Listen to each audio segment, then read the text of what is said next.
Number one reason you end up FOMOing and reducing your strike rate is because you simply trade this crap candle over here. This is a daily doji. A daily doji is the worst thing you can trade.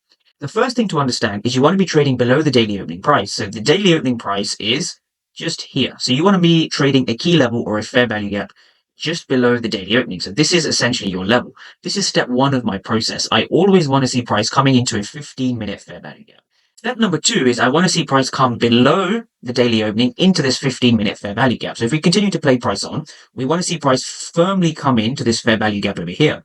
And step three of my model is to very, very carefully analyze what's going on. So notice how we have two large wick rejections over here.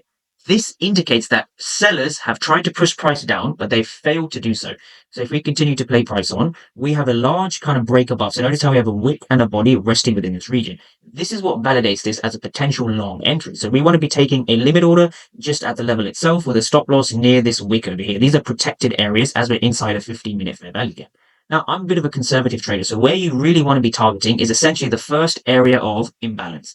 This is the first area of imbalance, so this would be your TP1. That's a 2.5-hour trade. Now, if you want to squeeze a little bit more out of this trade, what you also see here is fair value gap number 2. So this would be your TP2, and that gives you a 1 to 3 or just under a 1 to 4-hour trade, right? So if we continue to play this on, as you can see here, price does eventually go on to hit that TP when you enter at the zone, right? So if there's one thing you want to take away from this video is you want to understand that 15-minute fair value gaps will govern all of your entries, and your TPs will typically be 1-minute fair value gaps over here and over here. Your job is to trade from fair value gap to fair value gap.